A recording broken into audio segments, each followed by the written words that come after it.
Not going to embarrass myself with an Urdu introduction, or should I?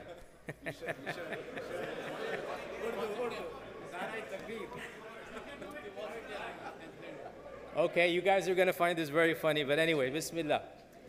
ہم لوگ کے آج خوش نصیب ہے کہ ہمارے درمیان ایسے شخصیت ایسے آئے ہیں جن کے تعارف کرنے کی ضرورت ہی نہیں ہے. صحیح؟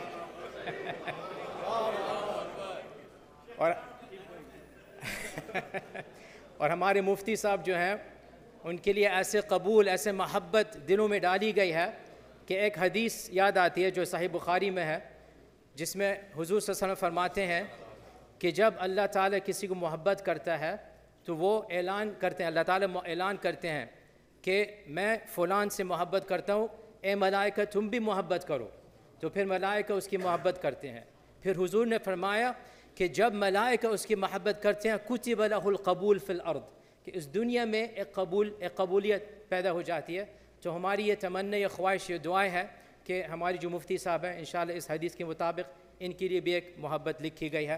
تو انشاءاللہ وہ بات کریں گے آدھے گھنٹے کے لیے، پھر اس کے بعد آپ کا سوال جواب. اس کے لیے جزاکم اللہ خیر. مفتی صاحب ہمارے مہمان آئے ہیں، کچھ بھی اگر ضرورت. آئی ہیو ٹو سے ون تھنگ بائی دا وے، مفتی صاحب ہم کو خبر ملی کہ وہ ڈالس کے تھرو ایک دن کے لیے گزر رہے ہیں، یعنی کہ وہ عصر کے وقت پہنچے تھے. تو میں نے بولا کہ یہ سوال ہی نہیں پیدا ہوتا ہے کہ آپ ہمارے شہر سے گزریے اور ہماری مسجد میں آپ بات نہیں کریے. ہماری مسجد ایپک مسجد ہے. ایپک جو ہے انگلش اس کا مطلب ہے ذو شأن. ایپک کا مطلب ہے اردو میں ذو شأن، یعنی کہ شاندار مسجد. صحیح بات ہے نا؟ یہ ڈیلس کی شاندار مسجد ہے یہ، اور آپ دیکھ رہے ہیں کیوں ایسے شاندار ہے، اور آپ کے آنے سے بھی انشاءاللہ اس سے زیادہ شاندار ہو گیا. تو جزاکم اللہ خیر. میں آپ کو انشاءاللہ دیتا ہوں انشاءاللہ. جزاکم اللہ خیر.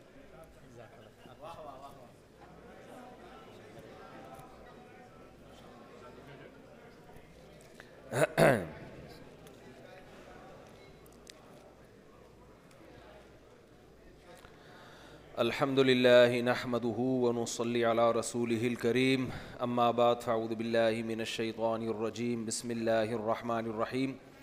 میں نے گھڑی سامنے رکھ لی ہے کیونکہ آدھے گھنٹے میں نے اپنی بات کو کمپلیٹ کرنا ہے.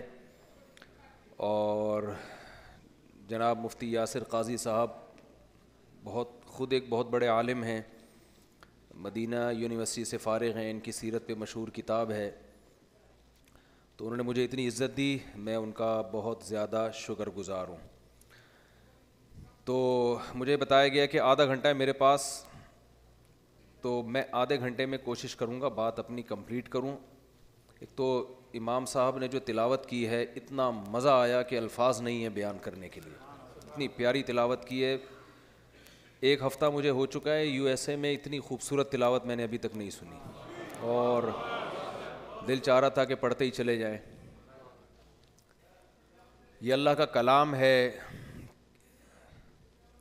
یہ خود ایک معجزہ ہے.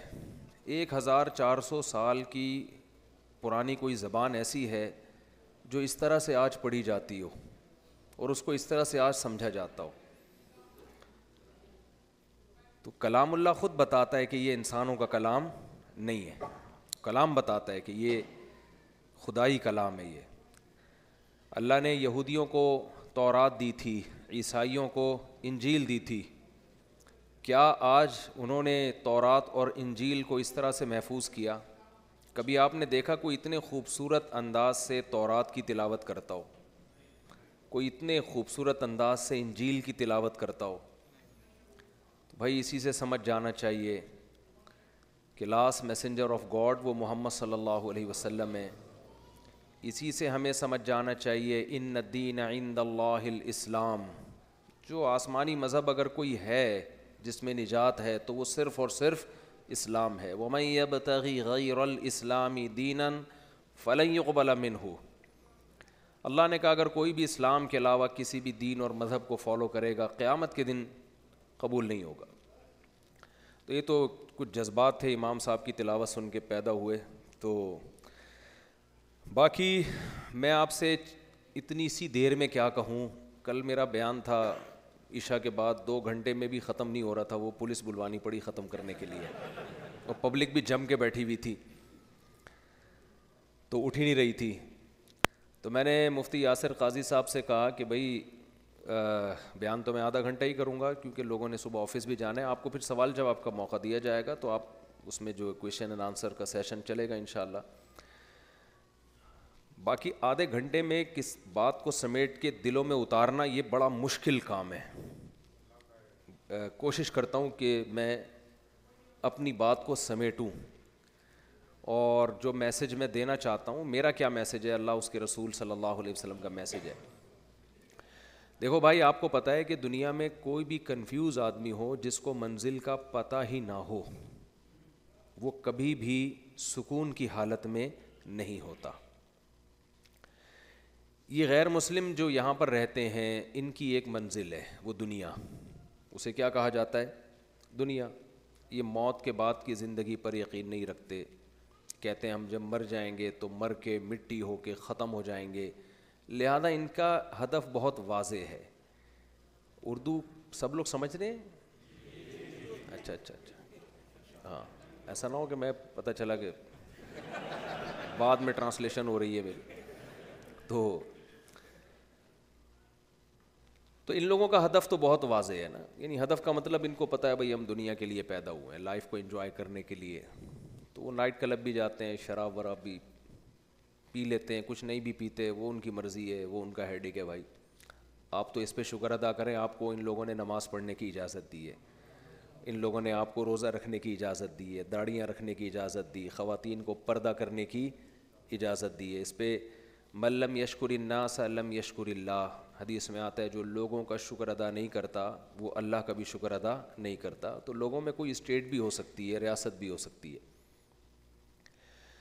مسئلہ ہمارے ساتھ ہے, مسلمانوں کے ساتھ. ان کے ساتھ مسئلہ نہیں, ان کا ہے کہ بھائی مر کے ختم ہے, ہم جب ختم ہے تو بھائی دنیا کو انجوائے کرنا ہے. یہی ان کا ہدف ہوا نا. کیا خیال ہے بھائی, لائف کو کیا کرنا ہے؟ آپ کسی گورے سے پوچھیں ہم کیوں پیدا ہوئے, وہ کہے گا انٹرٹینمنٹ کے لیے, لائف کو انجوائے کرنے کے لیے. تو ہر وہ چیز جو انجوائمنٹ میں رکاوٹ بنے وہ اس کو سائڈ پہ لگا دیتے. ہمارے ساتھ مسئلہ یہ, جو مسلم ہیں ان کو یہی نہیں پتا کہ ہم ہیں کیوں. مسئلہ کیا ہے ہمارے ساتھ؟ ہمیں یہی نہیں پتا کہ ہم دنیا کے لیے آئے ہیں یا آخرت کے لیے آئے ہیں. کچھ کام ہم آخرت والے کر رہے ہوتے ہیں, کچھ ہم دنیا والے کر رہے ہوتے ہیں. تو دونوں میں ٹکراؤ ہو رہا ہوتا ہے. کبھی ہم دنیا کو ترجیح دے رہے ہوتے ہیں, کبھی ہم آخرت کو ترجیح دے رہے ہوتے ہیں. تو کنفیوزڈ یہ نہیں ہے, کنفیوز کون ہے بھائی؟ ہم ہیں. تو کنفیوز آدمی کبھی سکون میں ہو سکتا ہے؟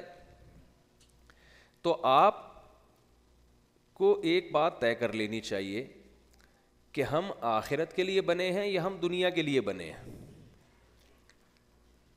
دیکھیں, ہم جس قرآن پر ایمان رکھتے ہیں نا, اس قرآن نے ہمیں یہ بتایا ہے کہ اللہ نے ہمیں ایک خاص مقصد کے لیے پیدا کیا ہے. وہ مقصد کیا ہے؟ سورہ ملک میں اللہ نے بیان کیا, تبارک الذی بیدہ الملک وہو علی کل شیء قدیر الذی خلق الموت والحیاۃ لیبلوکم ایکم احسن عملا. یہ اتنی مزے کی آیت ہے, یہ غیر مسلموں کے پاس نہیں ہے.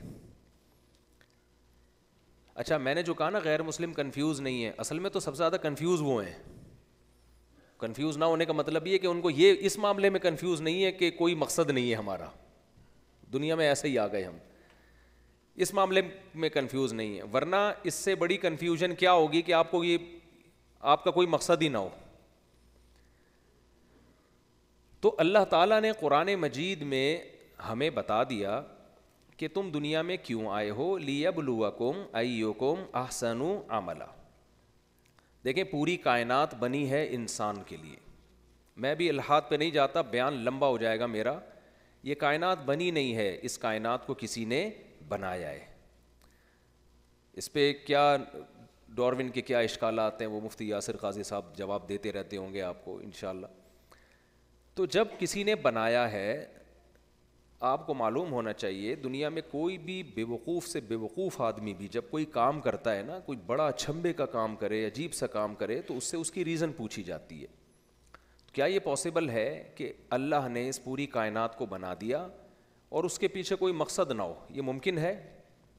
ہم اللہ سے اگر پوچھیں کہ اے اللہ, اے گاڈ, یہ سب کچھ کیوں بنایا؟ اللہ جواب میں کہ ویسے ہی, ایویں, جسے پنجابی میں کیا کہتے ہیں, ایویں. تو ہمارے دل میں اس سے اللہ کی عظمت بڑھے گی یا کم ہوگی؟ ہے بھائی. دیکھو ایک بلڈر نے بڑی خوبصورت عمارت بنائی, بہت بہترین بلڈنگ بنائی, گھر بنایا, بنگلہ بنایا, کچن بھی ہے, واش روم بھی ہے, اس میں بیڈ روم بھی ہے, ساری سہولت کی چیزیں. آپ کو لگ رہا ہے کہ اس میں یہ رہائش کا پورا انتظام کیا جا رہا ہے اس میں. آپ نے بلڈر سے پوچھا یار کروڑوں خربوں روپے لگا کے تم نے یہ بلڈنگ کیوں بنائی؟ وہ جواب میں کہ ایویں. جواب میں کیا کہتا ہے وہ؟ جو پنجابی ہیں ان کو سمجھ میں آئے گا, ایویں بنا دی. تو آپ بولو گے یار تو کیا کر رہا ہے, تو انسان ہے کیا ہے بھائی, تو ایسے ہی اتنی بڑی تو نے گلشن سجا دیا بلا وجہ, کوئی ہدف نہیں, کوئی مقصد نہیں. قرآن میں اللہ تعالیٰ فرماتے ہیں کہ یہ جو آسمان اور زمین ہم نے بنائے ہیں یہ ایویں نہیں بنائے. ما خلقنا السماء والارض وما بینہما باطلا ذلک ظن الذین کفروا. اللہ کہتے ہیں ان لوگوں کا خیال ہے جو کافر ہیں, جو مجھے نہیں مانتے, اور ان کے لیے پھر بڑا سخت عذاب ہے جنہوں نے میری طرف نسبت کر دی کہ میں نے سب کچھ بنایا بلا وجہ. یہ بہت بڑا جرم ہے جس کی نسبت کس کی طرف کی جاتی ہے؟ اللہ کی طرف. تو اب اللہ سے ہم پوچھتے ہیں کہ اللہ تو بتا دے کیوں بنایا. تو پوری کائنات کا مقصد اللہ نے ایک جملے میں بیان کر دیا کہ وَسَخَّرَ لَكُمْ مَا فِي السَّمَاوَاتِ وَمَا فِي الْأَرْضِ جَمِيعًا مِّنْهُ. اللہ کہتے ہیں جو کچھ آسمانوں میں, جو کچھ زمینوں میں, سب کا سب میں نے تمہارے لیے بنایا ہے. کس کے لیے بنایا؟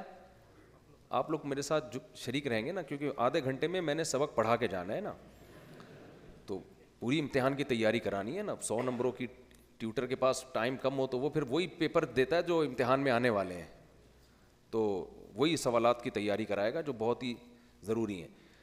تو ساری کائنات کیوں بنی ہے؟ بولے نا, میرے اور آپ کے لیے. تبھی ہم جب دل چاہتا ہے بکرا ذبح کر کے کھا جاتے ہیں. بکرے کو احتجاج کا حق ہے کہ جب انسان جوان ہوتا ہے, عیاشی کی عمر ہوتی ہے, تو وہ عیاشی میں لگتا ہے, اور میں جب 2 دانت کا ہوا, جوانی کی دہلیز پہ میں نے قدم رکھا, مجھے بدنظری بھی نہیں کرنے دی جاتی, اور میرے گلے پہ چھری پھیر کر انسان کباب بنا کے کھا لیتا ہے. بکرے کو احتجاج کا حق ہے؟ نہیں ہے. اگر وہ اللہ سے احتجاج کرے گا کہ اللہ یہ کیا بات ہے, یہ لوگ صبح و شام ہیومن رائٹس, ویمن رائٹس کی بات کرتے ہیں, تو جانوروں کے کوئی حقوق نہیں ہے کیا؟ ہمیں زندہ رہنے کا حق نہیں ہے؟ ابھی ہم جوان ہوئے تھے, ابھی ہمیں پتہ چلا تھا بکرا کیا ہوتا ہے, بکری کیا ہوتی ہے. ہی اور شی کا فرق بکرے کو پتا ہے, انسانوں کو پتا. حیرت کی بات ہے نا, انسان کنفیوز ہے کہ میں ہی ہوں کہ میں شی ہوں. تبھی تو میں کہتا ہوں بر وقت بچوں کی شادی کر دیا کرو, یہ زمانہ بڑے فتنے کا زمانہ ہے, ورنہ بچہ تھوڑے دنوں میں کنفیوز ہو جائے گا کہ میں ہی ہوں یا میں شی ہوں. شادی ہو جائے گی, شی آئے گی اس کی زندگی میں, کمپیئر کرے گا وہ کہے گا دونوں شی نہیں ہو سکتے, دونوں ہی نہیں ہو سکتے, ہم دونوں میں سے ایک ہی ہے اور ایک کیا ہے, شی ہے. تو یہ اس لیے بھی اس زمانے میں جلدی شادی ضروری ہے کہ آپ کو پتہ چل جائے کہ آپ ہو کیا. تو کیونکہ اگر یہ چیز بہت زیادہ ہماری سوسائٹی میں پھیل گئی نا, بہت پھیل گئی, تو بڑے مسائل ہو جائیں گے. آپ اپنے بچے کی شادی کرو گے, آپ کو پتہ ہی نہیں چلے گا کہ میں داماد لا رہا ہوں یا بہو لا رہا ہوں گھر میں. بڑے مسئلے ہو جائیں گے. تو اس لیے بھائی, تو بکرا جو ہے نا, بکرا وہ جوان ہوتا ہے, اس کو بد نظری بھی نہیں کرنے دی جاتی, ہم کاٹ کے کھا جاتے ہیں. کراچی میں ایک علاقہ ہے سہراب گوٹ, نام سنا ہے؟ جو کراچی کے لوگ ہیں ان کو اچھی طرح پتہ ہوگا. وہاں ہم ایک طویل عرصے تک دمبئی کی بوٹیاں سمجھ کے کھاتے رہے ہیں, نمکین بوٹیاں. ہم سمجھتے تھے یہ کس کی ہیں, دمبے کی. بعد میں پتہ چلا بھینس جو ساری زندگی دودھ دیتی ہے, ساری زندگی کیا کرتی ہے, دودھ. کتنی خدمت کرتی ہے انسان کی. جس دن دودھ دینا بند کرتی ہے, اس دن سہراب گوٹ میں اس کو کاٹ کے دمبے کے نام پہ وہ تکے بنا کے ہمیں کھلا دیے جاتے ہیں. وہ اتنے چھوٹے چھوٹے ہوتے ہیں, کیا پتہ چل رہا ہوتا ہے.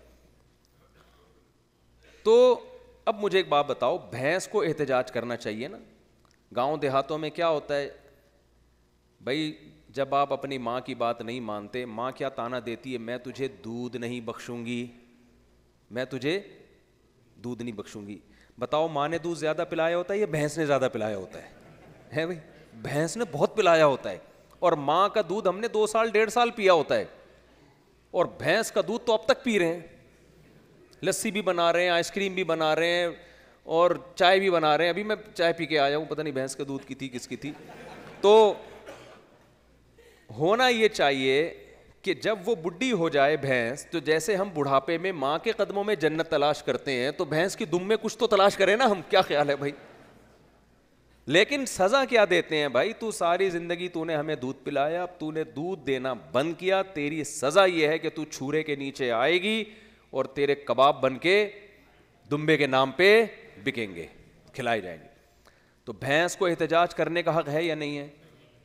اگر بھینس احتجاج کرے کہ بھائی یہ کیا بات ہے، اپنی ماں کے دودھ کی تو اتنی قدر ہے کہ بڑھاپے میں اس کے قدموں میں جنت تلاش کرتے ہیں، اور میں نے تو ان کی ماں سے بھی زیادہ دودھ پلایا اور آئس کریمیں بھی کھلائیں، لسیاں بھی کھلائیں اور ان کے بزنس بھی چمکایا، میں نے جس دن دودھ دینا بند کیا تو کاٹ کے کھا کے ختم کر دیا. بھائی یہ حق بھینس کو نہیں ہے. وجہ اس کی ہے کہ بھینس اگر اللہ کے سامنے احتجاج کرے، گائے اگر اللہ کے سامنے احتجاج کرے، بکرے اگر ہڑتال کریں، تو اللہ کہے گا میں نے تمہیں بنایا کس کے لیے ہے؟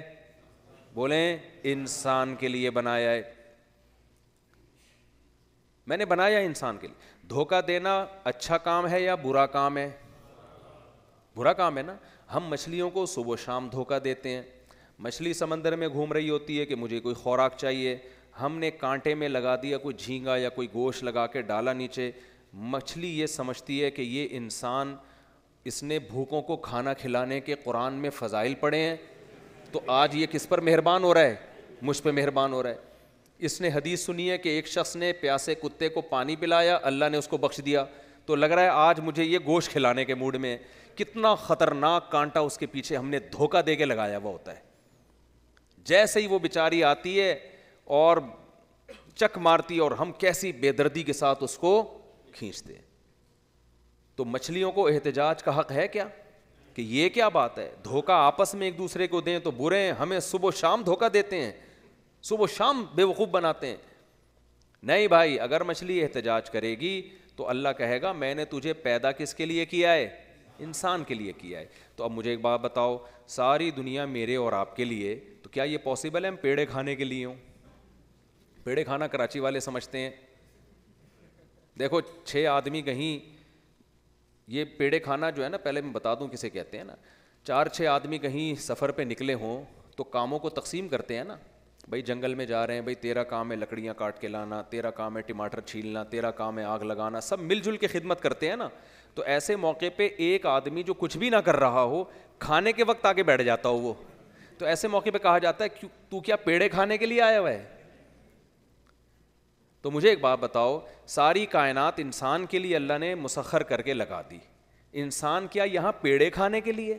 اگر ہمارا کوئی مقصد نہیں ہے، اٹ مینس کہ ہم شراب پینے کے لیے ہیں، ہم عیاشی کرنے کے لیے ہیں، ہم زنا کرنے کے لیے ہیں، ہم نائٹ کلبوں میں ناچنے کے لیے ہیں، ہم بوڑھے ماں باپ کی ٹینشن سے بچنے کے لیے اولڈ ہاؤس میں ان کو جمع کرائیں گے تاکہ ہماری لائف کیا ہو، ہمارے ماں باپ کباب میں ہڈی نہ بنے. کیوں؟ ہم انٹرٹینمنٹ کے لیے.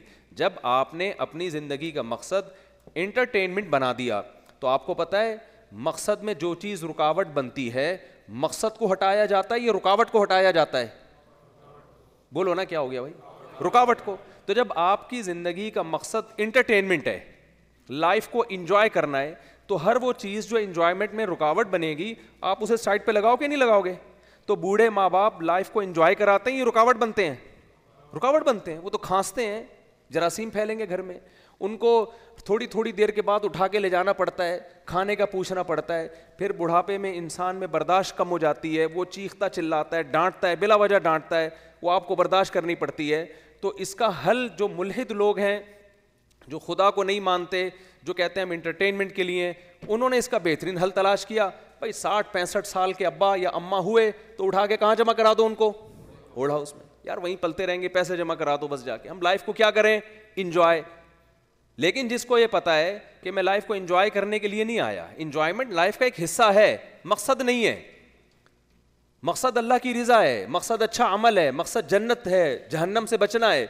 تو اس کے بارے میں حدیث کیا کہتی ہے کہ اس شخص پر اللہ کی لعنت جس کو ماں باپ بوڑھاپے میں ملے اور بوڑھاپے میں اس نے ان کی خدمت کر کے اپنے اوپر جنت کو لازم نہیں کر لیا، یعنی اس نے جنت کا بہترین آپشن ضائع کر دیا.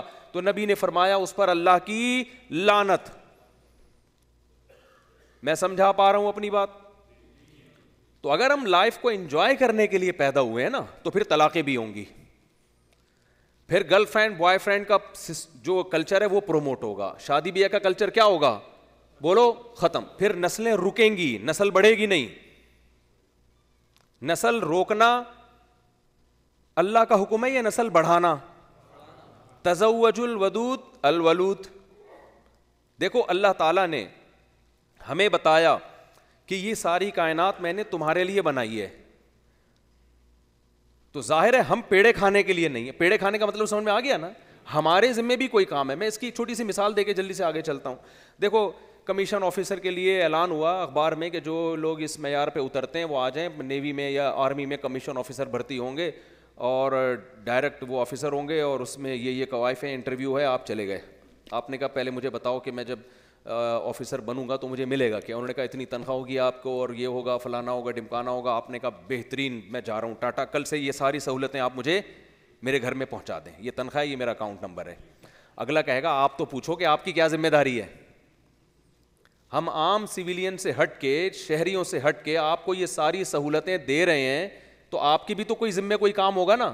آپ کہتے بتائیے کیا کام ہے؟ بھائی آپ کے ذمہ کام یہ ہے کہ جب جنگ ہوگی تو عام لوگ جو سویلین ہیں وہ ایئر کنڈیشن روم میں آرام سے سوئیں گے, وہ پیڑے کھائیں گے, اور آپ کو بارڈر پہ جا کے اپنی جان ہتھیلی پر رکھ کر لڑنا پڑے گا.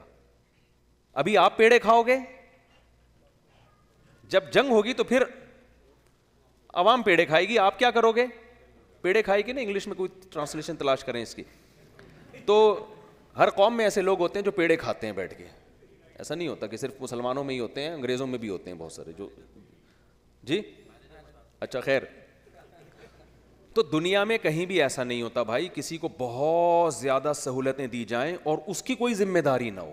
سہولتیں جتنی دی جاتی ہیں ذمہ داریاں اسی حساب سے بہت زیادہ ہوتی ہیں. مرچنٹ نیوی میں کیپٹن, ہمارے ماموں کیپٹن ہیں, یہاں پر بیان میں آئے ہوئے ہوں گے, وہ بتاتے تھے ہم تو بڑے آرام سے بیٹھے رہتے ہیں جہاز میں, ہمارا تو کوئی کام ہی نہیں ہوتا. میں کہتا ہوں پھر اتنی تنخواہ کس بات کی لیتے ہو بھائی آپ؟ وہ کہتے ہیں بھائی تنخواہ اس بات کی کہ جہاز کو کچھ ہوا تو رسپانسبلٹی کس کی ہے؟ وہ ہماری ہے. یہی چیز انسان کو ہلاتی رہتی ہے اندر سے. ایسا کوئی کیپٹن آپ نے نہیں دیکھا ہوگا جس کو جہاز والوں نے, کمپنی نے جہاز میں لا کے بٹھا دیا کہ آپ کو لاکھوں تنخواہ ملے گی اور کچھ بھی ہو جائے آپ سے کوئی سوال نہیں ہوگا. تو کہے گا بھائی یہ ماموں کا گھر ہے, یہ جہاز ہے, کیا خیال ہے؟ تو یہ دنیا ہمارے ماموں کا گھر نہیں ہے. اللہ نے ساری کائنات ہمارے لیے بنائی ہے, تو ہماری رسپانسبلٹی سب سے زیادہ ہے. وجہ یہ ہے کہ جانور کو اللہ نے کسی مقصد کے لیے پیدا نہیں کیا, وہ ہمارے فائدے کے لیے ہمیں ایک مقصد دیا ہے. وہ مقصد ہے لیبلوکم ایکم احسن عملا. اللہ دیکھنا چاہتے ہیں تم میں اچھا عمل کون کرتا ہے. جو اچھا عمل کرے گا وہ کامیاب, اور جو برا عمل کرے گا وہ ناکام. جانور مر کے مٹی ہو کے ختم, کوئی حساب و کتاب نہیں ہے. انسان مر کے مٹی ہو کے ختم نہیں ہوتا, مٹی بنانے کے بعد یہ عمل ریورس ہوگا اور اللہ اس کو دوبارہ انسان بنا کے اپنے سامنے کھڑا کرے گا. جب نبی صلی اللہ علیہ وسلم نے یہ دعویٰ کیا نا, کہ تمام پیغمبروں نے یہ دعویٰ کیا ہے کہ ہم مر کے مٹی ہو کے ختم ہوتے ہیں لیکن دوبارہ زندہ کیے جائیں گے, حساب و کتاب ہوگا, تو ہر پیغمبر پہ ایک ہی اعتراض کیا گیا ہے کہ اَإِذَا مِتْنَا وَكُنَّا تُرَابًا وَعِظَامًا أَإِنَّا لَمَبْعُوثُونَ. بھلا جب ہم مر کے مٹی ہو کے ختم ہو گئے ہمیں کون دوبارہ زندہ کرے گا؟ سورہ یاسین کا آخری رکوع. نبی صلی اللہ علیہ وسلم کے پاس ایک مشرک آیا, کیونکہ یہ سوال لوگوں کے ذہنوں میں بہت پیدا ہوتا ہے جب آخرت کی بات ہوتی ہے نا. سب سے بڑا شیطان کا حملہ یہ ہوتا ہے کہ بھائی ہم تو ختم ہو جاتے ہیں تو ہم کیسے دوبارہ زندہ ہوں گے؟ تو یہ سوال نیا نہیں ہے, یہ سوال بہت پرانا ہے اور اس کا جواب بھی بہت پرانا ہے. نبی صلی اللہ علیہ وسلم کے پاس ایک کافر ایک ہڈی لے کر آیا اور کہنے لگا من یحیی العظام وہی رمیم. بھلا ان بوسیدہ ہڈیوں کو کون زندہ کرے گا جبکہ یہ بوسیدہ ہو جائیں؟ نبی صلی اللہ علیہ وسلم سے اس نے سوال کیا. تو اصل میں یہ اعتراض نبی پر تھا یا اللہ پہ تھا؟ نبی نے خود یہ دعویٰ تھوڑی کیا تھا, خود نبی نے تھوڑی دعویٰ کیا تھا کہ میں زندہ کروں گا. تو سورہ یاسین کا آخری رکوع نازل ہوا. اولم یر الانسان انا خلقناہ من نطفۃ فاذا هو خصیم مبین. کہ انسان جو یہ ہڈی لے کر آیا ہے مذاق اڑانے کے لیے, یہ دیکھتا نہیں ہے کہ آج تو یہ ہڈی ہے, کل یہ ہڈی بھی نہیں تھا, یہ پانی کا ایک قطرہ تھا, غلیظ قطرہ جس میں نہ آنکھ نہ ناک نہ دل نہ دماغ نہ جگر نہ گردے نہ پھیپھڑے کچھ بھی نہیں تھا اس میں, نہ سانس لینے کے لیے ناک تھی, نہ دیکھنے کے لیے آنکھ تھی, نہ سننے کے لیے کان تھے. تو ہم نے اس پانی کو ماں کے رحم میں 9 مہینے رکھا ہے اور چلتا پھرتا سنتا دیکھتا انسان بنا دیا. تو جو اس طرح سے ایک پانی سے انسان بنا سکتا ہے وہ اس ہڈی کو ریورس کر کے دوبارہ کیوں انسان نہیں بنا سکتا؟ تو یہ خوب سمجھ لو, یہ دعویٰ سائنسدانوں نے نہیں کیا کہ انسان دوبارہ پیدا ہوگا, کہ ہم سائنسدانوں سے پوچھتے ہیں کہ کیسے پیدا ہوگا. لوگ سائنس سے پوچھ رہے ہیں کہ بھائی کیسے, کیا یہ پاسبل ہے؟ سائنسدان کہتا ہے یہ سائنٹیفکلی یہ ممکن نہیں ہے. تو سائنسدانوں نے سے کیوں پوچھ رہے ہو جا کے؟ جس نے پیدا کیا ہے یہ اس سے پوچھو. وہ کہتا ہے میں نے یہ اس طرح سے پیدا کر کے بتا دیا ہے, جو اس طرح کر سکتا ہے وہ ہر طرح سے پیدا کر سکتا ہے. وَهُوَ بِكُلِّ خَلْقٍ عَلِيمٌ, وہ ہر طرح سے پیدا کر سکتا ہے. اس کی ایک مثال دیتا ہوں. بچہ جب پیدا ہوتا ہے ماں کی چھاتیوں میں دودھ آتا ہے, ایسا ہی ہے نا. اس سے پتہ چل جاتا ہے کہ بچے کے رزق کس کے ذمے ہے؟ اللہ کے. اب بے وقوف انسان پتہ ہے کیا کہتا ہے؟ بے وقوف انسان سوچتا ہے کہ یار یہ تو سائنٹیفکلی ثابت ہو چکا ہے کہ جب بچہ پیدا ہوتا ہے تو ماں کی چھاتیوں میں دودھ پیدا ہوتا ہے, تو اٹ مینس کہ دودھ پیدا ہوتا ہے, باقی بچے کی کوئی ضرورت پوری نہیں ہوگی. لوگ یہی کہہ رہے ہوتے ہیں نا, بھائی بچے کو تو اسکول کی فیسوں کی بھی ضرورت ہے, کل علاج کے لیے پیسوں کی بھی ضرورت ہے, صبح ناشتے کے لیے بریڈ کی انڈوں کی ضرورت ہے, تو یہ تو صرف دودھ پیدا ہو رہا ہے. تو جو ظاہر پرست انسان ہے وہ یہ کہے گا کہ صرف دودھ کا تو سائنٹیفکلی ثابت ہے, باقی چیزیں سائنٹیفکلی ثابت نہیں ہیں, لہذا ہم نسل کو روکیں گے. اس لیے روکیں گے کہ صرف دودھ نہیں چاہیے بچے کو, بیسیوں اور چیزیں بھی چاہیے. لیکن جس کی عقل پہ پردے نہیں پڑے ہوئے, جو وحی کی روشنی میں عقل کا صحیح استعمال کرتا ہے, وہ کہتا ہے بھائی بچے اب جب پیدا ہوا اس کو اس وقت صرف دودھ کی ضرورت تھی, دودھ کا کوئی نام و نشان دور دور تک نہیں تھا. جس خدا نے روٹی سے بچے کی آنکھ بنائی, جس خدا نے روٹی سے بچے کی ناک بنائی, جس خدا نے روٹی سے بچے کے پاؤں اور دماغ بنائے, اس خدا کی قدرت کے خزانے حرکت میں آتے ہیں. بچہ دنیا میں آتا ہے فوراً اسی روٹی سے دودھ پیدا ہونا شروع ہو جاتا ہے, جو بالکل ایک ڈفرینٹ چیز ہے. اٹ مینس کہ جو پیدا کرنے والا ہے وہ بچے کی بنیادی ضرورتوں سے غافل نہیں ہے. تو اس کا مطلب یہ ہوا کہ آج اس کو دودھ کی ضرورت تھی, جو دودھ پیدا کر سکتا ہے کل اگر اسکول کی فیسوں کی ضرورت ہوگی, اگر ہوگی ضرورت, بعض دفعہ ہوتی نہیں ہے آپ سمجھ رہے ہوتے ہو, اگر ہوگی ضرورت تو وہ اس کا انتظام بھی کر دے گا. جب اس کو روٹی کی ضرورت ہوگی تو روٹی کا انتظام بھی کر دے گا. جب اس کو خربوزے کی ضرورت ہوگی تو خربوزہ پیدا بھی کر دے گا. یہ ہے عقل کا صحیح استعمال. تو جو کافر ہے وہ یہ کہتا ہے کہ جب ہم مٹی ہو کے ختم ہو جائیں گے دوبارہ پیدا نہیں ہو سکتے. ان سے کہا جائے کہ پانی کے قطرے سے کیسے پیدا ہو گئے, وہ جواب میں کہتے ہیں کہ سائنٹیفکلی چونکہ یہ بات ثابت ہے کہ اسپرم سے انسان پیدا ہو سکتا ہے, لہذا ہم یہ مان لیں گے. لیکن جو وحی کی روشنی میں عقل استعمال کرتے ہیں وہ کہتے ہیں سائنٹیفکلی یہ پاسبل کیسے ہوا کہ پانی سے انسان بن گیا؟ یہ پاسبل کس نے کیا ہے؟ اللہ نے کیا ہے. تو جو اللہ سائنٹیفکلی یہ کر سکتا ہے کہ پانی میں ایسے سافٹ ویئر انسٹال کر سکتا ہے کہ 9 مہینے میں وہ بچہ بن کے باہر آ جائے, تو مٹی میں ایسے سافٹ ویئر انسٹال کیوں نہیں کر سکتا کہ اس عمل کو ریورس کر کے دوبارہ انسان بنا دے؟ نہیں آ رہی میرا خیال ہے بات سمجھنا. منہا خلقناکم, کیسے شاندار الفاظ ہیں سورہ طٰہٰ کے. منہا خلقناکم, کتنا آسان کر دیا اللہ نے. جب ہم مٹی کو دیکھتے ہیں نا تو اللہ کہتے ہیں منہا خلقناکم, اس مٹی سے بنایا میں نے تمہیں. حالانکہ مٹی کو دیکھ کے کوئی یہ سوچ سکتا ہے کہ یہ غفار بھائی بن سکتے ہیں, یہ ستار بھائی بن سکتے ہیں, یہ وسیم بھائی بن سکتے ہیں, یہ سبکتگین بن سکتا ہے, یہ جمشید بن سکتا ہے؟ کوئی کہہ سکتا ہے؟ بھائی یہ مٹی ہے جس سے پھل پیدا ہوتے ہیں اور گوشت پیدا ہوتا ہے, گھاس جانور کھاتے ہیں, دودھ پیدا ہوتا ہے, سوکھا چارہ جانور کھاتا ہے, اس سے تھوڑی دیر میں دودھ پیدا ہوتا ہے. اسی سب چیزوں کے ملاپ سے اسپرم بنتا ہے, وہی ماں کے پیٹ میں جاتا ہے, اسی سے بچہ بنتا ہے. تو یہ تھوڑے دنوں کے پروسیس ہے جس کو مٹی سے مختلف پروسیس سے گزار کر انسان بنا دیا. تو اللہ کہتے ہیں کبھی اس مٹی کے قریب کھڑے ہو کر دیکھا کرو تو تمہیں میری قدرت پہ یقین آئے گا. منہا خلقناکم, اس مٹی سے میں نے کیا بنایا؟ انسان. پھر اس عمل کو ریورس کرتا ہوں, وفیہا نعیدکم, دوبارہ مٹی بنا دیتا ہوں. یہ تو ہم صبح و شام مٹی سے انسان بنتے ہوئے اور انسانوں سے مٹی بنتی ہوئی دیکھ رہے ہیں, اس لیے یقین کر لیا. یہ پروسیس ہم نے اپنی آنکھوں سے نہ دیکھا ہوتا تو ہم اس کو پر کبھی بھی یقین نہ لے کر آتے. تو اللہ کہتے ہیں اس مٹی سے میں نے انسان بنایا, انسان کو دوبارہ مٹی بنایا. 2 قدرت کے نمونے تم نے اپنی آنکھوں سے دیکھ لیے ہیں, تیسرا میرے کہنے سے ایمان لے آؤ. وَمِنْهَا نُخْرِجُكُمْ تَارَةً أُخْرَىٰ, اسی عمل کو ریورس کر کے دوبارہ انسان بنا دوں گا. تو اس میں کون سی اچھمبے کی بات ہے؟ میں سمجھا پا رہا ہوں بھائی؟ تو اس لیے پہلے تو اپنا ایمان مضبوط کرو بھائی جان. ہم نے یہاں سے مر کے مٹی ہو کے ختم نہیں ہوتے, دوبارہ عمل ریورس ہوگا. برزخ کی ایک زندگی ہے, دوبارہ اللہ پیدا کر کے پوچھے گا, یا ایھا الناس ان کنتم فی ریب من البعث فانا خلقناکم من تراب ثم من نطفہ. کیسے زبردست آیات ہیں. اے لوگو, اے تمام دنیا کے تمام انسانوں, اگر تمہیں شک ہے نا دوبارہ کیسے پیدا کروں گا, تو اپنے ماضی کے پروسیس کو دیکھ لو کیسے ہوا ہے. ہم نے تمہیں مٹی سے بنایا, ثم من نطفہ, پھر اس کا پانی کا قطرہ بنایا, پھر ماں کے رحم میں گیا, جمع ہوا خون بنا دیا. ثم کا لفظ ہر جگہ آ رہا ہے, ثم آتا ہے تراخی کے لیے کہ ایک دوسرا پروسیس پہلے سے بالکل ڈفرینٹ ہے, مختلف ہے.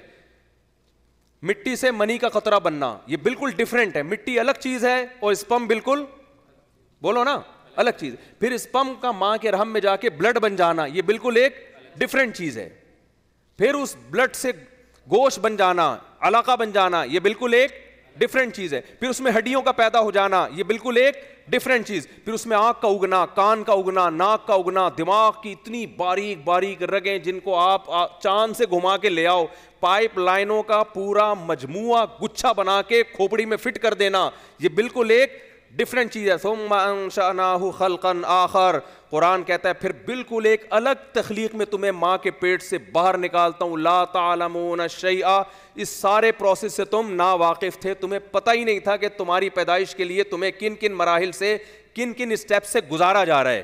اور پھر جب بڑے ہو کر تمہارے سامنے میری آیات تلاوت کی جاتی ہیں, پیغمبر آ کے تمہیں بتاتے ہیں جس خدا نے اس پروسیس سے بنا کے تمہیں پیدا کیا, تمہیں مارا, وہ تمہیں دوبارہ زندہ کرے گا, تو تم کہتے ہو سائنٹیفکلی یہ پاسبل نہیں.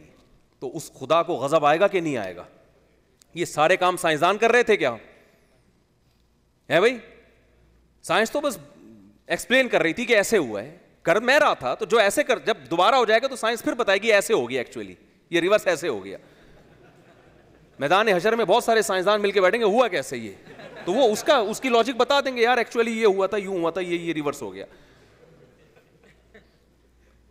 تو اس لیے بھائی اپنے ایمان کو مضبوط کرو. ہم آخرت کے لیے پیدا ہوئے ہیں. تو اللہ نے کیا فرمایا, جب آخرت ہے تو تم سے چند سوال ہوں گے. لِیَبْلُوَکُمْ أَیُّکُمْ أَحْسَنُ عَمَلًا, میں نے پیدا کیا کون اچھا عمل کرتا ہے. کیوں پیدا کیا بھائی؟ تو اب یہ تو کلیئر ہو گیا نا ہم کیوں پیدا ہوئے ہیں. آزمائش ہے, ایگزامینیشن ہال ہے. جو اچھا عمل کر رہا ہے جنت, اور جو برا عمل کر رہا ہے جہنم. 5-10 منٹ آپ کے اوپر لے لوں گا, ٹائم پورا ہو گیا ہے. مفتی یاسر قاضی صاحب سے تھوڑی سی اجازت کے ساتھ. تو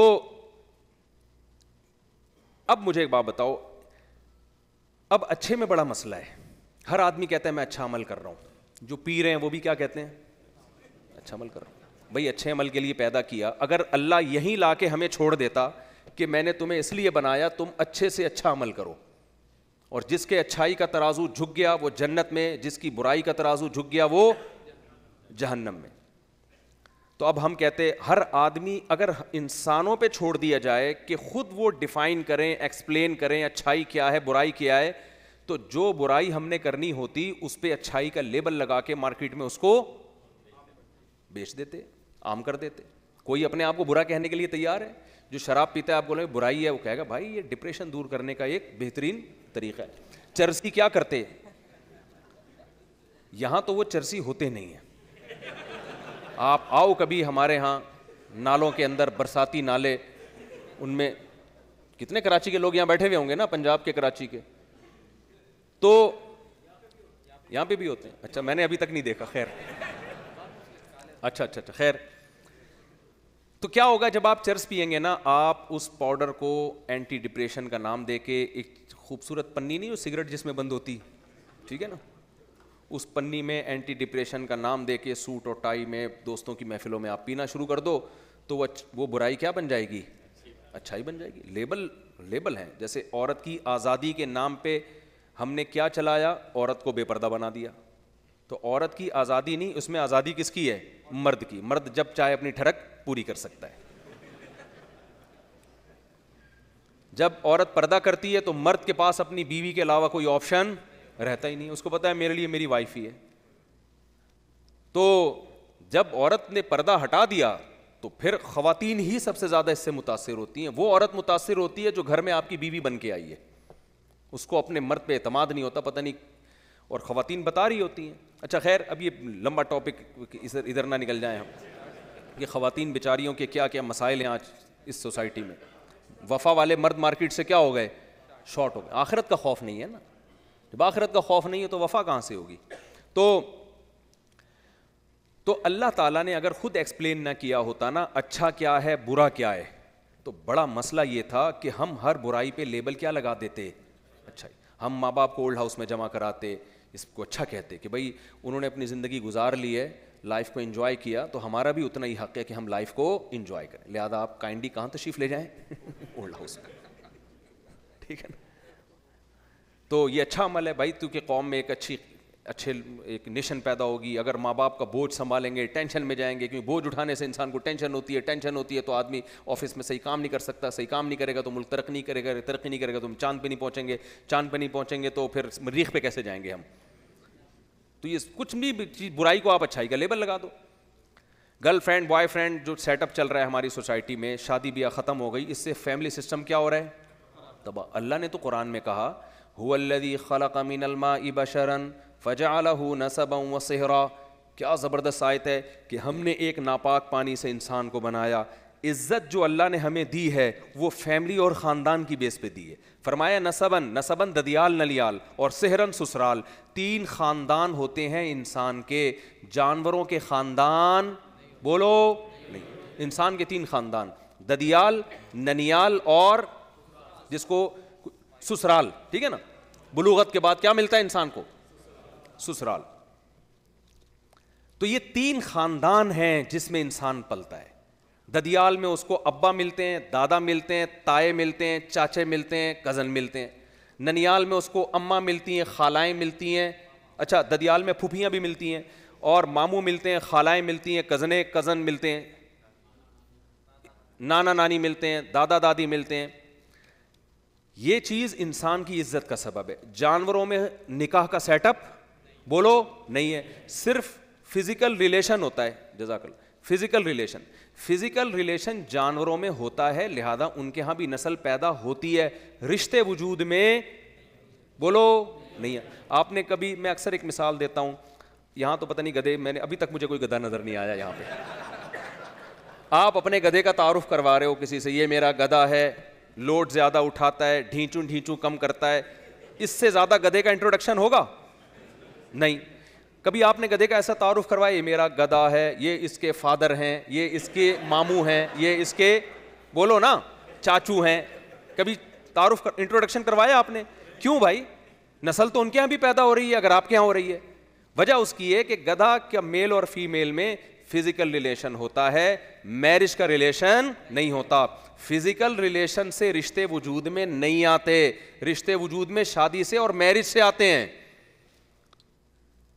میں سمجھا پا رہا ہوں اپنی بات؟ تو دنیا میں اگر آپ نے ایک عزت والی زندگی گزارنی ہے, اپنے بڑھاپے میں تنہائی سے بچنا ہے, محبت چاہیے آپ کو, انسان کی نیچر ہے اس کو محبت چاہیے. وہ گرل فرینڈ سے نہیں ملے گی اس کو, وہ بیوی سے ملے گی, اولاد سے ملے گی. تو فزیکل گرل فرینڈ تو فزیکل ریلیشن ہے. لیونگ ریلیشن ایک نئی اصطلاح ایجاد کی ہے, لیونگ ریلیشن, اکٹھے رہ رہے ہیں. تو وجہ کیا ہے, جب آپ کی زندگی کا مقصد ہی انٹرٹینمنٹ ہوگا تو آپ ہر وہ چیز جو کباب میں ہڈی بنے گی اس کو نکال دو گے. بیوی چونکہ کباب میں ہڈی بنتی ہے, وہ بہت سارے حقوق ہوتے ہیں اس کے, وہ آپ بہت سارے رائٹس رکھتی ہے. تو جو آخرت کے منکر ہیں وہ بیوی لیس زندگی گزارتے ہیں, انہوں نے گرل فرینڈ رکھ لی, اور عورت نے بھی کیا رکھ لیا, بوائے فرینڈ, کیونکہ شوہر کے حقوق ہوتے ہیں.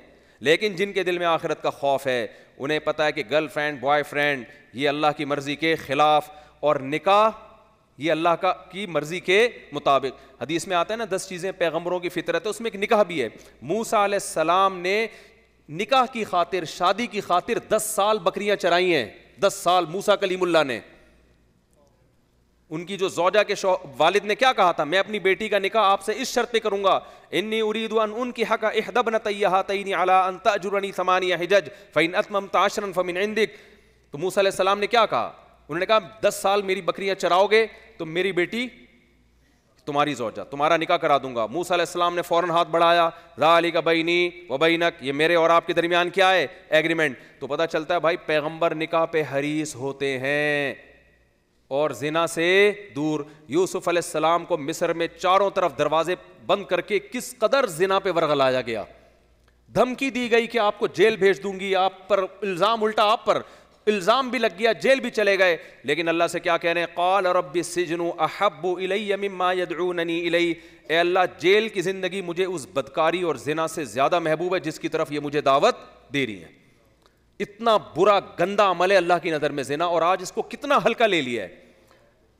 تو بھائی آپ کو اگر آخرت کا خوف ہے تو اچھے عمل میں زنا داخل نہیں ہے. کچھ بھی لیبل لگا کے زنا کرو گے نا, ڈپریشن دور کر رہا ہوں, ایکچولی میں امریکہ میں رہتا ہوں, میں کیا کروں, میں یہاں شادی آسان نہیں. بھائی زنا حلال اگر ہوتا کسی بھی مجبوری سے تو کوئی تو گنجائش ہوتی, بالکل حلال نہیں ہے, کوئی گنجائش نہیں ہے آپ کے پاس زنا کی. نکاح کی ترغیب دی ہے. تو بس جب بات کو میں سمیٹ رہا ہوں, بہت اسپیڈ میں ہوں نا, کیا کروں. تو اچھے کو ایکسپلین کون کرے گا, اللہ. تو اللہ نے ایکسپلین کیا ہے سورہ بنی اسرائیل میں, وہ 4 شرطیں اللہ نے بیان کی ہیں کہ جس عمل میں یہ 4 شرطیں پائی جائیں گی میری نظر میں وہ عمل کیا ہوگا بھائی, اچھا ہوگا. اور جس عمل میں ان 4 میں سے ایک شرط بھی نہیں ہوئی میری نظر میں وہ عمل اچھا نہیں ہوگا. تو اللہ نے 4 شرطیں بیان کی ہیں سورہ بنی اسرائیل میں. وَمَنْ أَرَادَ الْآخِرَةَ, کوئی بھی جب عمل کرنے جاؤ جو تمہیں لگے کہ یہ اچھا ہے, سب سے پہلے اس میں نیت آخرت کی اور اللہ کی رضا کی ہونی چاہیے. انما نطعمکم لوجہ اللہ لا نرید منکم جزاء ولا شکورا. اللہ کہتے ہیں ہمارے نیک بندے جب غریبوں کو کھانا کھلاتے ہیں تو یہ کہتے ہیں ہم تمہیں تمہارے لیے نہیں کھلا رہے, ہم تمہیں کس کے لیے کھلا رہے ہیں, اللہ کے لیے. اور اس میں اتنا ہمیں اعتماد ہے کہ ہمیں تم سے لا نرید منکم جزاء ولا شکورا, نہ بدلہ چاہیے نہ کسی قسم کا شکریہ, تھینک یو کہنے کی بھی ضرورت نہیں ہے. تو اس جذبے سے جب کوئی نیک عمل ہوگا, یہ پہلی شرط ہے, تو وہ عمل اللہ کی نظر میں کیا کہلائے گا, بول لینا بھائی جلدی سے, اچھا. دوسری شرط ومن اراد الآخرۃ وسعى, نیت اچھی ہو آخرت. نمبر 2 وسعى, کوشش بھی ہو, عمل بھی ہو. آپ نے نیت کر لی میں 100 لوگوں کو غریبوں کو کھانا کھلاؤں گا, روزانہ نیت کرتے ہو, صبح شام میں نیت کرتا ہوں, عربی میں بھی, انگلش میں بھی, اردو میں بھی, پشتو میں بھی, سندھی میں بھی, کھانا کھلانے کی کوئی تیاری نہیں ہو رہی, تو پھر وہ عمل مقبول نہیں ہے. بھائی کو آگے بھی تو بڑھو, ٹائم کم ہے ورنہ میں طبیعت صاف کر کے جاتا آپ کی, میں بتا رہا ہوں آپ, طبیعت سے دھو کے جاتا میں آپ لوگوں کو. تیسری چیز, نہیں سوال جواب کا موقع دوں گا میں آپ لوگوں کو. تیسری چیز ومن اراد الآخرۃ وسعى لها سعيها, اللہ کہتے ہیں کوشش بھی وہ کوشش جو میں نے بتائی ہے. پشتوں میں کہتے ہیں اخپل طریقہ تو تھا نعبدو کا, ہم تیری عبادت کرتے ہیں. اگر یوں ہوتا نعبدو کا تو اس کا مطلب ہوتا ہم تیری عبادت کرتے ہیں. جب آبجیکٹ کو مقدم کر دیا, ایاکا بنا دیا, تو اس کا مطلب ہم صرف اور صرف اور صرف اور صرف کس کی عبادت کرتے ہیں, تیری. تقدیم جو ہے نا مفعول بہ کی, یہ حصر کا فائدہ دیتی ہے, عربی کا ایک قاعدہ ہے. تو اس کا مطلب یہ نہیں ہے کہ ہم تیری عبادت کرتے ہیں اور تجھ سے مدد مانگتے ہیں, اس کا مطلب ہم صرف تجھ ہی سے مدد مانگتے ہیں, صرف تیری ہی عبادت کرتے ہیں. اب یہاں تو مجھے الحمدللہ مزار نظر نہیں آ رہے, لیکن ہمارے ملک میں مزار پرستی بہت ہے. ایک صاحب نے مجھے فون کیا کہ مجھے فالج ہو گیا, آدھا دھڑ میرا فالج زدہ ہے, تو میں بہت دعائیں مانگی, یہ فالج ٹھیک نہیں ہو رہا, تو ایک بابا ہیں میں ان کے مزار پہ جا رہا ہوں, میں نے سنا ہے کہ وہ ٹھیک کر دیتے ہیں. میں نے کہا بھائی یہ تو شرک ہے. قرآن و سنت سمجھا رہا ہوں, اگلے کی سمجھ میں ہی نہیں آ رہا. میں نے پھر ایک لاجک کی بات کی, میں نے کہا دیکھو جو بابا قبر کے اندر ہیں, آپ کا آدھا دھڑ ٹھیک نہیں ہے, ان کے دونوں دھڑ کام نہیں کر رہے. کیا خیال ہے, تبھی تو ان کو قبر میں لے کر گئے ہیں. ایسا ہی ہے نا, اگر تھوڑی سی انگلی بھی کام کر رہی ہوتی نا, دفنانے کی کوئی بھی جرت نہ کر. میں نے کہا بھائی جس کے دونوں دھڑ کام نہیں کر رہے, اس سے آپ مانگ رہے ہو کہ میرا آدھا دھڑ ٹھیک کر دے. یا ایھا الناس انتم الفقراء الی اللہ, اللہ توحید کے معاملے میں بہت, اللہ کا قانون بہت سخت ہے, تو توحید پرست بنو. یا ایھا الناس, اے لوگو, اس میں تمام پیغمبر, تمام جنات, تمام انسان سب آ گئے اس میں, جنات بھی ضمناً آ گئے اس میں. انتم الفقراء الی اللہ, تم سب کے سب فقیر ہو, محتاج ہو کس کے؟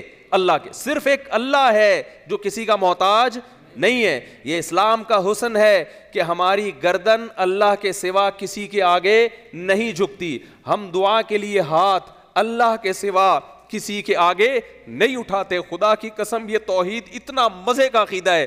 آپ سے کوئی اللہ نہ کرے گناہ ہو جائے, گناہ سے بچو, لیکن جب توبہ کرو اللہ کے سامنے, اللہ کو یہ واسطہ دیا کرو, اے اللہ میں تیرے سوا آج تک کسی کے سامنے ہاتھ نہیں اٹھائے. دیکھو آپ کسی سیٹ سے قرضہ مانگنے جاؤ محلے کے, وہ نہ دے رہا ہو, آپ اسے سائٹ پہ لے جا کے کیا کہتے ہو؟ یار تعلق والے تو بہت ہیں. کہتے ہو نا, کہتے ہو کہ نہیں کہتے؟ یار میرے تو وسیم سے بھی تعلق ہے, حالانکہ جھوٹ بول رہے ہوتے ہو. یار اس سے بھی ہے لیکن کسی کو میں لفٹ نہیں کراتا. جب غفار بھائی موجود ہیں تو مجھے وسیم کے پاس جانے کی کیا ضرورت ہے؟ یہی کہتے ہو نا آپ. تو ایک دم غفار بھائی جوش میں آئے گا کہ نہیں آئے گا؟ یار مجھے رسپیکٹ دے رہا ہے بھائی. تو وہ تو آپ جھوٹ بول رہے ہوتے ہو, لیکن اللہ کے سامنے تو ہم سچ بول رہے ہوتے ہیں. اللہ کے سامنے ہم کیا کر رہے ہوتے ہیں؟ سچ. حدیث میں آتا ہے رسول اللہ صلی اللہ علیہ وسلم نے فرمایا کہ جب کسی بندے سے گناہ ہوتا ہے اور وہ اللہ کے سامنے ہاتھ اٹھا کے توبہ کرتا ہے تو اللہ فرشتوں سے کہتے ہیں کہ دیکھو یہ مجھ سے توبہ کر رہا ہے نا, اس کو یقین ہے کہ کوئی خدا ہے, کوئی رب ہے جو اس کے گناہ پہ سزا بھی دے سکتا ہے اور معاف بھی. حالانکہ ابھی اللہ نے سزا دی نہیں ہے, کوئی نظر بھی نہیں آ رہی سزا اس کو یقین ہے کہ میرا کوئی رب ہے جو اس گناہ پہ سزا بھی دے سکتا ہے اور معاف بھی کر سکتا ہے, تبھی یہ مجھ سے گڑ گڑا کے معافی مانگ رہا ہے. تو میں اس کے عمل کی لاج رکھتا ہوں. اس کا یہ نظر, بہت سے گناہ کرتے ہیں نہیں ہاتھ اٹھاتے اللہ کے سامنے, اور اللہ کو دیکھنے کے بعد تو سارے ہی ہاتھ اٹھائیں گے, تو پھر تو سارے اٹھا لیں گے ہاتھ, توبہ کریں گے. اللہ کہہ رہے ہیں دیکھا نہیں ہے اس نے, میری آیات پر ایمان لایا ہے, میری نشانیاں دیکھ کر, میرے پیغمبروں کی دعوت پر لبیک کہا ہے, تو اس عمل کی لاج رکھ کے میں اس کی توبہ کو قبول کروں گا. حدیث میں آتا ہے پھر وہ دوبارہ گناہ کرتا ہے, پھر دوبارہ اللہ کے سامنے آ کے معافی مانگتا ہے. اللہ کہتا ہے دوبارہ گناہ ہو گیا, پھر معافی مانگنا اس کی علامت ہے, اس کو یقین ہے کہ میرا کوئی رب ہے جو گناہوں پہ سزا بھی دے سکتا ہے اور جزا بھی دے سکتا ہے, معاف بھی کر سکتا ہے. تو پھر یہ معافی مانگ رہا ہے. نبی صلی اللہ علیہ وسلم کی حدیث کا مفہوم ہے 70 دفعہ بھی کوئی گناہ کر کے 70 دفعہ توبہ کرے گا تو اللہ اس کے اس جذبے کی لاج رکھ کر اس کے گناہ کو معاف کرے گا. اس کا مطلب یہ نہیں کہ آپ 70 دفعہ گناہ کریں, مقصد ایک سمجھانا ہے کہ توبہ میں تاخیر نہ کریں. تو اللہ معاف کیوں کر رہا ہے؟ اس توحید والے نظریے کی بیس پر کہ اس کو پتا ہے کہ مجھے گناہ معاف کروانے کے لیے میرے پاس اللہ کے سوا کوئی آپشن نہیں ہے. تو توحید اللہ کو بہت پسند ہے, شرک سے اللہ کو بہت زیادہ نفرت. تو یہ 4 شرطیں بھائی جس میں پائی جائیں گی, پھر وہ آپ عمل کرو گے تو عمل کیا کہہ رہے گا؟ از کالڈ اچھا. وہ نیوٹن کا قانون تھا نا, وہ کسی نے ٹیچر نے یاد کروایا, تو بچے یاد کرتے ہیں نا از کالڈ. تو مس نے پوچھا بتاؤ نیوٹن کا دوسرا لا کیا ہے؟ اس نے کہا آخر سے یاد ہے. تو چلو آخر سے ہی سنا دو. اس نے کہا is called Newton second law. Is called, شروع کا یاد نہیں. تو اللہ تعالیٰ سے دعا ہے کہ اللہ ہمیں اچھے عمل کی توفیق عطا فرمائے. اور آپ دیار کفر میں رہتے ہو, یہاں میں ہمیشہ ایک بات کہہ کے جاتا ہوں جب بھی میرا یورپ کا سفر, جاپان کا سفر یا کہیں بھی غیر مسلم اسٹیٹ کا, دیکھو آپ کو کوئی ایسا کام نہیں کرنا کہ یہاں کی گورنمنٹ کہے کہ مسلمان ہمارے قانون کو فالو نہیں کرتے, یہ برے لوگ ہیں. یوسف علیہ السلام ایک مسلم اسٹیٹ کے حاکم تھے, یہ غیر مسلم. یوسف علیہ السلام نے خود ریکویسٹ کی تھی کہ مجھے وزیر خزانہ بنا دیا جائے, حالانکہ غیر مسلم اسٹیٹ تھی. کیوں؟ انی حفیظ علیم, میں حفاظت بھی کروں گا اور یہ علم جانتا بھی ہوں. کیا مطلب؟ مجھے اللہ نے وہ صلاحیت دی ہے کہ میں مصر کو اکنامکلی ایک طاقتور ریاست بنا سکتا ہوں. قحط کے دنوں میں یوسف علیہ السلام نے مصر کو اکنامکلی بہت مضبوط کیا ہے. اسی بیس پہ بادشاہ کے بعد آپ کو بادشاہ بنایا گیا. ایک پیغمبر ہونے کے باوجود مذہب بالکل ڈیفرنٹ. اسٹیٹ کو اس سے کوئی غرض نہیں ہوتی کہ آپ کا مذہب کیا ہے, اسٹیٹ یہ دیکھتی ہے کہ یہ ہمارے ملک کے لیے فائدہ مند ہے یا نقصان دہ. تو آپ کو اپنے مذہب کو فالو کرتے ہوئے اسٹیٹ کے لیے کوئی ایسا کام نہیں کرنا جس سے آپ کے اوپر انگلیاں اٹھیں کہ یہ مسلمان جب سے ہمارے ملک میں آئے ہیں ہمارے ملک کا بیڑا غرق. جاپان میں میں نے دیکھا جیپنیز ایسے تمیز سے لائن میں چلتے ہیں نا, ایک دفعہ ہم جا رہے ہیں, ہم نے کہا وہ اتنی لمبی لائن ہے, کوئی حالانکہ لائن توڑنے کے بہت سارے راستے تھے, سارے تمیز سے جا رہے ہیں. تو وہی ایک ہمارے جیسا کوئی دیسی آیا, اس نے کہا یوں لائن توڑ کے جا رہا ہے. تو میں گیا, میں نے سمجھایا, میں نے کہا جب سارے لائن میں چل رہے ہیں آپ کیوں توڑ رہے ہیں؟ انہوں نے کہا بے وقوف ہیں ہم, تھوڑی بے وقوف ہیں. یہاں پر اندازہ لگاؤ یار. اب یہ چیز جب سوسائٹی میں بڑھے گی تو اس سے مسلمانوں کی عزت ہوگی یا بے عزتی ہوگی؟ تو آپ کیوں ایسا کام کر رہے ہو؟ یوسف علیہ السلام کی سیرت ہمارے سامنے موجود ہے, تو آپ ٹیکس ٹائم پہ اچھے بچوں کی طرح دے دیا کرو. قرآن میں اللہ نے کیا کہا ہے؟ وَيْلٌ لِّلْمُطَفِّفِينَ, تباہی ہے ان لوگوں کے لیے جو ناپ تول میں کمی کرتے ہیں. حق لینے کی باری آتی ہے تو حق پورا لیتے ہیں, دینے کی باری آتی ہے تو ڈنڈی مارتے ہیں. آپ یہاں پہ کہتے ہیں یہ غیر مسلم اسٹیٹ ہے, ہم ٹیکس کیوں دیں؟ بھائی جب آپ سہولتیں پوری لے رہے ہو ان سے, تو جو آپ کی ذمہ داری ہے وہ بھی تو پوری کرو نا. آپ بڑا لوگ فخر سے بتاتے ہیں علاج فری ہے, تو فلانا فری ہے, تو ڈمکانا فری ہے, تو یہ فری. بھائی یہ فری نہیں ہے, یہ اس بیس پہ کہ آپ ٹیکس دے رہے ہیں. ٹیکس میں ڈنڈی مار رہے ہو اور پیڑے کھانے کے وقت آپ بولو پہنچ جاتے ہو. تو کیا یہ کوئی اسلام اس کی ترغیب دے گا آپ کو؟ ہے بھائی. تو انلیگل کوئی بھی کام یہاں پہ نہ کریں. اسٹیٹ کو آپ یہ باور کرائیں کہ ہم ایک اچھے شہری ہیں, اور ان لوگوں کا آپ پر احسان ہے. آپ کو انہوں نے ریزیڈینشل ویزا دیا, یہاں پہ آپ کو انہوں نے سہولت دی ہے. مذہب سب سے بڑی آپ کے لیے احسان یہ ہے کہ آپ کو انہوں نے مذہب پہ چلنے کی مکمل آزادی. بعض ملکوں میں عورت چہرے کا پردہ نہیں کر سکتی. میں یہاں دیکھ رہا ہوں خواتین چہرے کا پردہ کر کے گھوم رہی ہیں, داڑیاں رکھی ہوئی ہیں. مسجدیں, اتنا مجھے تصور نہیں تھا کہ اتنا رش ہوگا بیان میں. جہاں بھی میں بیان میں گیا ہوں, میری کوئی اوقات نہیں ہے, تو اسلام سے محبت ہے نا لوگوں کی. اور جو بھی اسکالر آتے ہیں, میں اکیلا نہیں ہوں, یہاں مسجدیں بھری ہوئی ہوتی ہیں. تراویح میں رش ہوتا ہے, یہاں پہ رمضان میں رش ہوتا ہے. تو بھائی یہ اسٹیٹ نے آپ کو پرمیشن دی ہے. اسٹیٹ کی کھوپڑی جس دن گھوم گئی, آپ اسٹیٹ کا کچھ نہیں بگاڑ سکتے. اسٹیٹ آپ کی ایسی کی تیسی کر دے گی. تو فنڈر بننے کی کوشش, بولو. کچھ اسکالر ایسے ہوں گے آپ کو فنڈر گیری سکھا رہے ہوں گے. ایکچولی بھائی جان تو ان کو بولو اپنی اوقات میں رہو تم. تو آپ کو یہاں پر جو آزادی ملی ہوئی ہے اس کا جائز فائدہ اٹھائیں, آپ اس کا ناجائز فائدہ نہیں اٹھائیں. اور کوئی کام آپ سمجھتے ہیں اسٹیٹ غلط کر رہی ہے تو لیگل وے میں اس کے خلاف احتجاج ریکارڈ ساری دنیا کراتی ہے, آپ بھی کرائیں اس. ہم یہ نہیں کہہ رہے کہ آپ چپ بیٹھیں اس پہ. جو آپ کا رائٹ ہے, قانونی حق ہے, آپ اس کو استعمال کریں. تو یہ چند باتیں جلدی اسپیڈ میں آپ کے سامنے کہی ہیں, پھر بھی میں کیا کروں, بریکیں فیل تھی, آدھے گھنٹے کے بجائے اتنا ہو گیا. یہ بھی بہت بڑی بات ہے اس زمانے میں میرے جیسے آدمی کی, کہ میں نے 50 منٹ میں بیان کو سمیٹ دیا. کوئی سوال ہو آپ لوگوں کا کر سکتے ہیں. اچھا, جن کو صبح آفس جانا ہے, بہت سے ایسے لوگ بھی ہیں, تو وہ جا سکتے ہیں, کیونکہ بعض لوگوں کو جانا ہوتا ہے, وہ بیٹھے ہوئے ہوتے ہیں. GHQ کی طرف سے بعض لوگوں کی کال آ رہی ہوتی ہے. GHQ تو سمجھتے ہیں نا. تو وہ پھر بھی بیٹھے ہوتے ہیں, تو اس میں کوئی حرج نہیں ہے. جو جانا چاہیں وہ جا سکتے ہیں. کوئی سوال پوچھنا ہو مفتی صاحب 10 منٹ میں نا, بس 10 منٹ ہیں سوالات کے. جی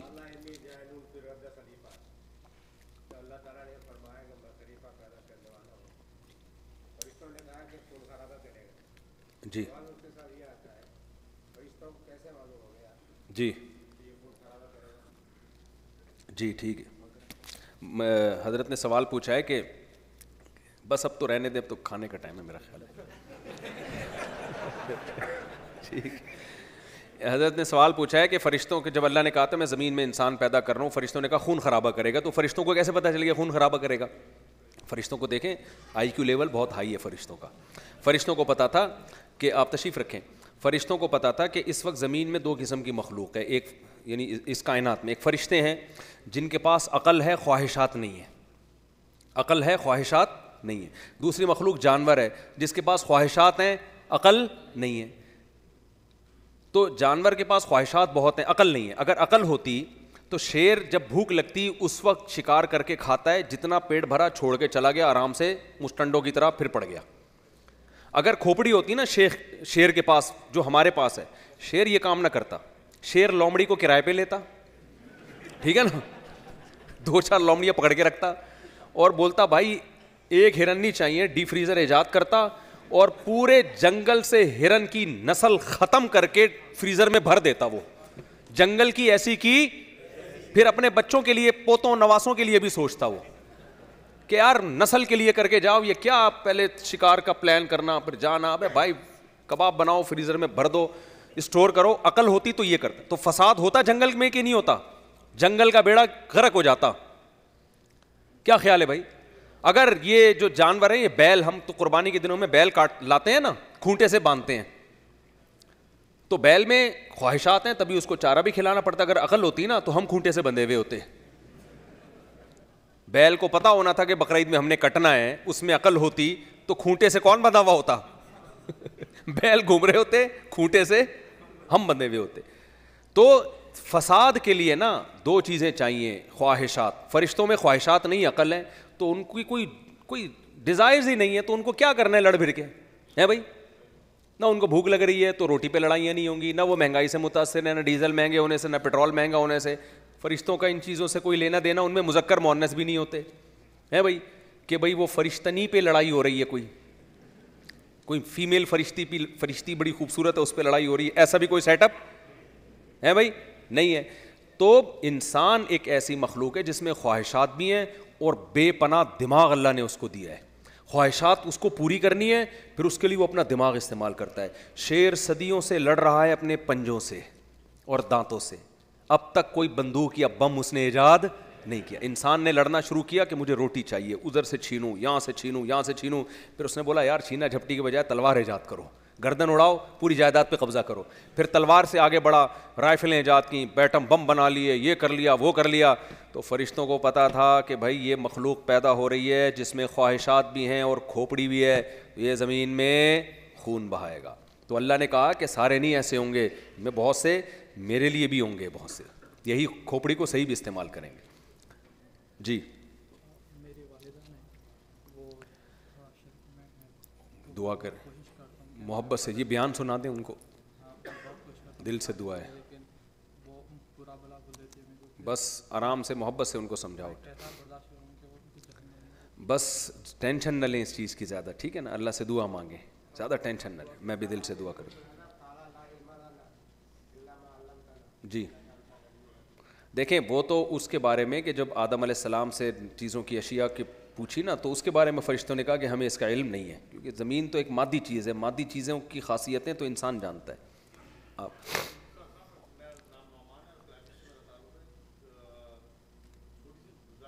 جی جی جی جی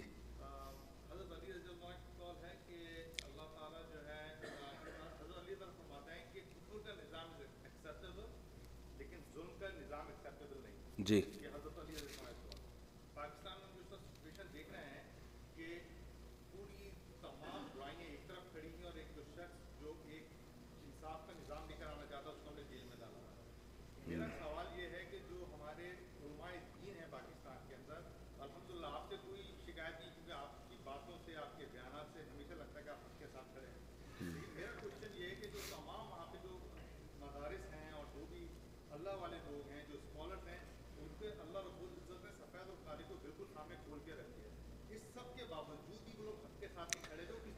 نہیں دیکھیں یہ آپ کی بدگمانی ہے، ٹھیک ہے نا، یہ آپ کی بدگمانی ہے. میرا خیال ہے سیاسی ٹاپک کو ہم یہاں نہ چھیڑیں تو اچھا ہے. یہ کبھی آپ چھاؤں میں ملیں تو پھر بات ہوگی.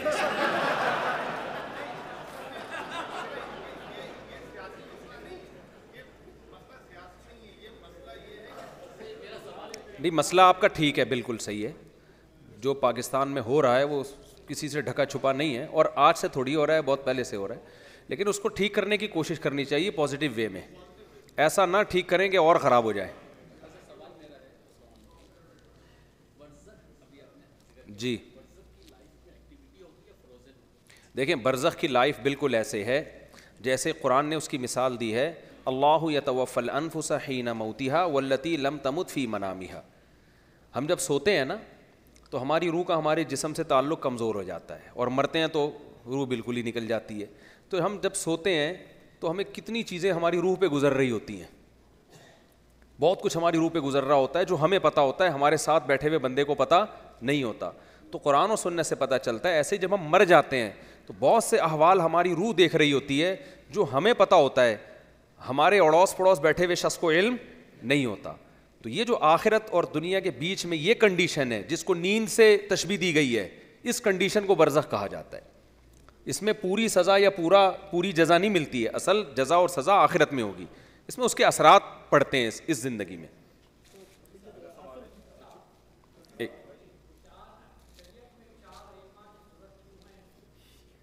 دیکھیں 4 ائمہ کی ضرورت کیوں ہے؟ ایسے ہی ہے جیسے صحاح 6 کی ضرورت کیوں ہے. تو جو مرتب فقہ ہوگا اسی کو فالو کیا جائے گا نا. جو مرتب ہی نہیں ہے تو اس کو فالو کیسے کریں گے؟ وہ تو پھر کوئی مفتی وہاں سے کچھ فتویٰ دے رہا ہے, کوئی وہاں سے کچھ فتویٰ دے رہا ہے. تو جو ہمارے پاس جب مرتب قرآن ہے وہ مصحف عثمانی ہے.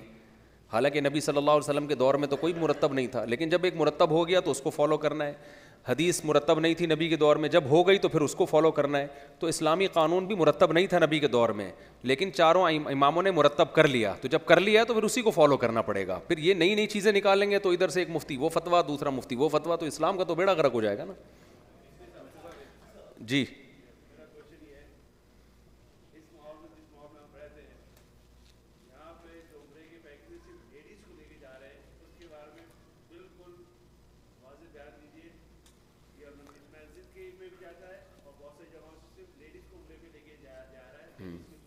جی اختلافی مسئلہ ہے. دیکھیں اس میں ہماری رائے میں یہ جائز نہیں ہے, لیکن بہرحال اختلاف ہے تو اب چھاؤں میں ملیں. جی جی میرا سوال یہ ہے کہ ہم بچپن سے سنتے آئے ہیں, میں نے بچپن سے سنا ہے کہ صاحب استطاعت حج ایک ہوتا ہے صاحب استطاعت. جی صاحب استطاعت کی کیا صاحب استطاعت کا مطلب یہ ہے کہ حج کی درخواستیں جب جا رہی ہوں تو آپ کے پاس اتنے پیسے اس وقت موجود ہوں کہ آپ حج کی درخواست کے لیے جو پیسے ہیں اور آنے جانے کا سفر اور اس دوران آپ کے بیوی بچوں کے کھانے کا انتظام, یہ سارا خرچہ آپ کے پاس اس وقت موجود ہو, تو پھر آپ پہ حج فرض ہو جاتا ہے. جی یہاں کی عورتوں کو ثواب ہوتا ہے جی کہ جی مردوں کو تو 72 بورے ملیں گے, ہمیں کیا ملیں گے؟ یہ تو کامن سوال ہے خواتین کا کہ مردوں کو 72 70 سنی تھی, 72 آپ 2 اور لے آئے. تو یہ اسپیشل پیکیج آپ کے لیے کچھ ہوگا, اور ہر ایک کو 70 بھی نہیں ملیں گی, یہ بھی ذہن میں رکھیں. تو دیکھیں عورت کی فطرت, ابھی یہ ٹاپک نہ چھیڑیں تو اچھا ہے. چھاؤں میں جی وہ بھائی کافی دیر سے ہاں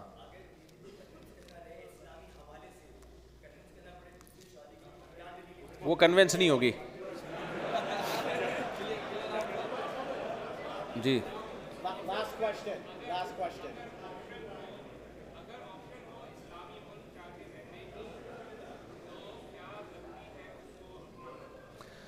دیکھیں یہ جو غیر مسلم اسٹیٹ میں رہنا, مسئلہ یہ نہیں ہے کہ غیر مسلم اسٹیٹ میں رہنا جائز ہے یا ناجائز. اصل مسئلہ یہ ہے کہ ایسی جگہ رہنا جہاں آپ کو غالب گمان ہو کہ میری اولاد یا میرا دین محفوظ نہیں ہوگا, اس جگہ رہنا جائز نہیں ہے, چاہے وہ مسلم اسٹیٹ ہو یا غیر مسلم. اور جہاں آپ کو یہ غالب گمان ہو کہ میں اپنے اور اپنے بچوں کی دین کی حفاظت کر سکتا ہوں, تو چاہے وہ مسلم ہو یا غیر مسلم, وہاں پہ رہنا جائز ہے.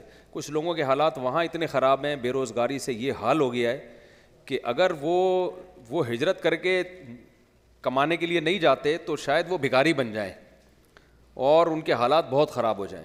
تو اب یہ آپ نے فیصلہ کرنا ہے کہ آپ یہاں اپنے بچوں کے دین کو محفوظ رکھ سکتے ہو یا نہیں رکھ سکتے. یہاں تو بہت سے اسلامک اسکول بن گئے, نہیں بنے تو آپ بناؤ یہاں پہ. یہ گورنمنٹ کو ایک اپریشیٹ کرنا چاہیے کہ انہوں نے آپ کو پرمیشن دی ہے کہ آپ اسلامک اسکول بنا سکتے ہو, تو اس پرمیشن سے آپ فائدہ اٹھاؤ. اچھا ماشاء اللہ.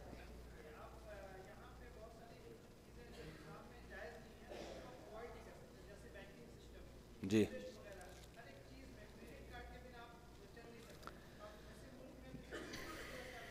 دیکھیں کریڈٹ کارڈ کے بغیر اگر شاپنگ ممکن ہی نہیں ہے تو پھر جائز ہے کریڈٹ کارڈ, اس میں آپ پھر سود لگنے سے پہلے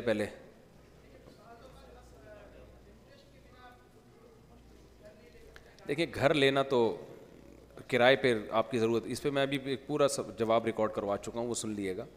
سودی قرضہ لینا شدید ضرورت کے بغیر جائز نہیں ہے. اس کی کوشش کریں نا اسلامک فائنینس کی, تو پوری دنیا میں اسلامک بینکنگ.